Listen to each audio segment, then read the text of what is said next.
শ্বশুরবাড়ি মধুর হাই যদি চলে নিজের রাজ্যতে। আসলে না, আমার রাজ্যতে না, আমার শাশুড়ির রাজ্যতে চলে। যাই হোক, মজা করলাম। যেহেতু আমার শ্বশুর অসুস্থ, স্ট্রোকের রোগী, যার কারণে আমার শাশুড়ি সব দায়িত্ব পালন করে টাক থেকেই। আর এটা হলো আমার শ্বশুরদের ঘর, যেটা মূলত নতুন করা হয়েছে। আগেও ছিল, এখন নতুন করে আবার করা হয়েছে আর কি। যেহেতু পরিবারের সদস্য দিন দিন বৃদ্ধি পাবে, বিশেষ করে ছেলেদের বিয়ে করাবে, বউ আসবে, প্রতিটা বউয়ের তো রুম লাগবে নাকি। আর একসাথে তো আসলে বর্তমান পক্ষে থাকা সম্ভব না, কারণ যৌথ ফ্যামিলিতে কয়জন থাকে আপনাদেরকে দেখা যায়, সব কিছু দেখা সম্ভব না। এখানে আমার দেবর শুয়ে আছে, কারেন্ট নেই, যার কারণে গরমে ও নিচে শুয়ে আছে আর কি। আর এখানে মূলত 6টা বেডরুম আছে, 3টা টয়লেট, ডাইনিং ড্রয়িং একসাথেই বড় আকারে, কিচেন রুম 2টা, যেটা করা হয়েছে আর কি। আমরা মূলত এখনও 3 জায় একসাথে আছি। বড়টার জন্য ঘর করা হয়েছে, কিন্তু এখন একসাথে খাওয়া হয়। এটা মূলত সিঁড়ির রুম। আসলে যত সামনে এগায় জীবনটা আসলে ততই কঠিন। একটা পর্যায়ে দেখা গেছে সবার একসাথে থাকা নাও হতে পারে। আমরা যারা আগে আছি, দেখা গেছে সামনে যারা আসবে তাদের মন মানসিকতা বা এক নাও হতে পারে আমাদের সাথে, বা আমাদের মন মানসিকতা কখন খারাপ হয়ে যায় এটা বলার মতো না। যাই হোক, এখন কিন্তু এই যে বৃষ্টিও হইতেছে, বাহিরে এই যে প্রচুর বৃষ্টি।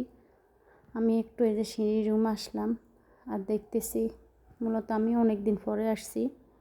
যেহেতু আমার ছোট একটা বেবি হয়েছে, যার কারণে আমার এখানে অনেক দিন পরে আসা হয়েছে, এই কারণে আর কি।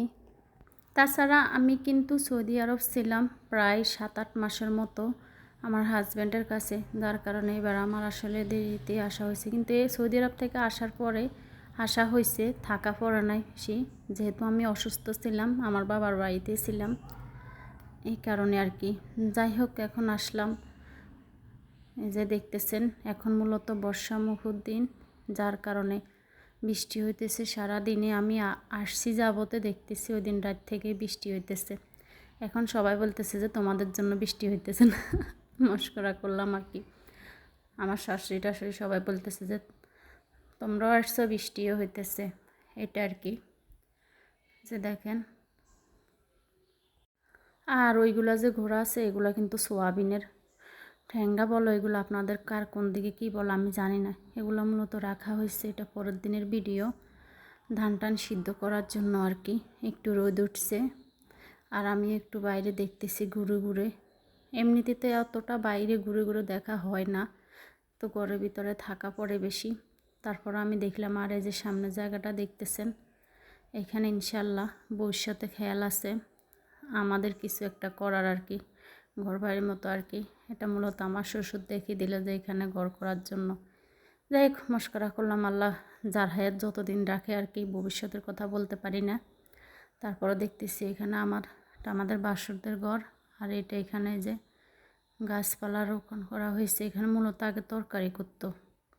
আমি যখন এই বাড়িতে প্রথম আসলাম বিয়ে করে, তখন দেখতাম এখানে বড়ই গাছ ছিল, আর শুধু তরকারি করা হইতো, এটাই। তবে আমার শ্বশুর বাড়িতে অনেক ফল গাছও ছিল, কিন্তু ঘর করার সময় যে এখানে বড়ই গাছের আছে সব কেটে ফেলছে।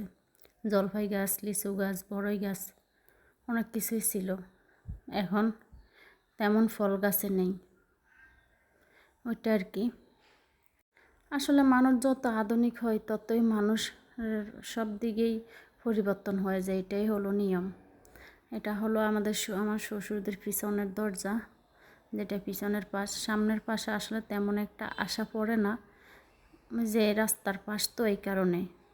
আর মূলত এখানে আর ওইগুলো হলো ফাঁকঘর।